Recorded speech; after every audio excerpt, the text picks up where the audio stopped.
The work we do is really important. We have so much power as prosecutors, and we are seeing people often on the worst day of their lives, right? Certainly victims, witnesses are not often happy that they witnessed a crime and have to take the day off of work or come in and get involved. Certainly survivors and family members, even though if they're coming to court, it's because we've held somebody accountable or are trying to, but they have to relive an awful experience.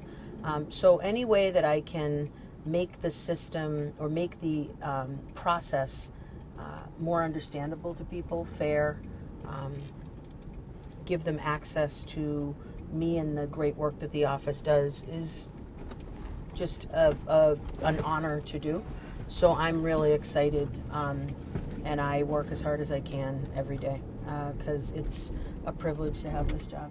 How do you find time for family? Will So- you get home tonight? Yeah, so I will be home late tonight. I'm speaking the U.S. Attorney, my former colleague, Andrew Lelling, our U.S. Attorney for Massachusetts, and I are the two speakers at an event for the Federalist Society tonight.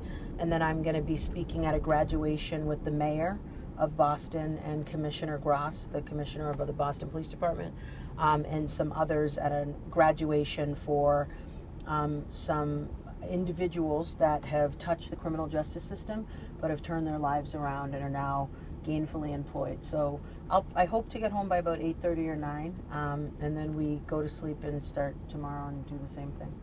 But yeah, so I'm fortunate. My parents are amazing in helping me watch my little nieces. My daughter's actually in Florida right now. She is running track with her club team. And so I will be checking in with her because I think she just ran the 200 meters.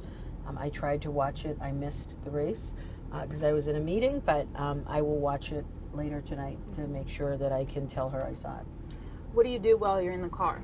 So usually when I'm in the car, I am either chatting with my fabulous Boston Police Department detectives who I'm fortunate enough to have drive me around and protect me.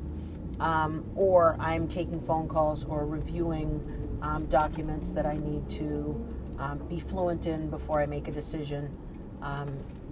Other times I'm looking at my prepared remarks.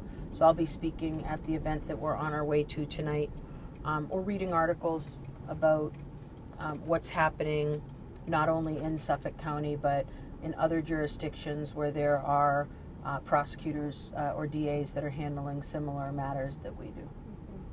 What do you think is the best part of your job? Oh, that's a great question. The best and the worst. So the best part of our job is that we every day impact people's lives. The choices we make keep communities safe. They honestly do. And the worst part of my job is that I see the worst in people, right? And every homicide we handle, there are multiple families that will never be the same again, right? The victim's family, certainly the community that witnesses that have seen the crime, and very candidly, even the family of the individual that is alleged to have engaged in the behavior. I think the Louis D. Brown Peace Institute is exceptional in that they started a long time ago explaining that, you know, these two families are inextricably tied for the rest of their lives, right? Or multiple families if there are multiple victims or multiple defendants. So, you know, I get to see things that sometimes you can't unsee. But I'm really proud that we're hiring some people that are licensed clinical social workers and have great knowledge and experience in trauma. And we're putting wellness of my staff and certainly wellness of the community at the forefront and making it a significant priority to make sure people are getting trauma services if they, you know, have experienced themselves a homicide or an assault or a violent incident, and then even the secondary trauma of my team having to prosecute that. So, but yeah, it's still, even with all of that, it's an amazing job. you were born and raised in Boston. Born in Boston. I was raised right over the bridge in Cambridge, but I live in Roxbury now. Yes. Okay. So, but you walked these streets, you took the T, you were just a regular person, and now you're in the back of an SUV, driving around as the district attorney, and the first female, and the first African-American female at that. I mean, does that ever just seem surreal to you? Yeah, there are definitely days where I walk into my building and, you know, the third floor will open where the lobby is, or where the public comes, and it'll say Suffolk County District Attorney Rachael Rollins, and I'm like, wow, you know. But at the same time, we worked really hard to get here. I'd never run for office before. I was surrounded by just some amazing people in my campaign. My campaign manager was fantastic. My entire staff, volunteer and paid, were unreal. We were really strategic about how we were going to win, and we thought through that process prior to sort of going all in.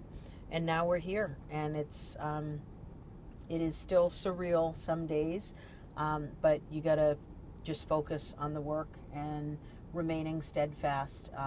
Change is incredibly hard. Shifting culture is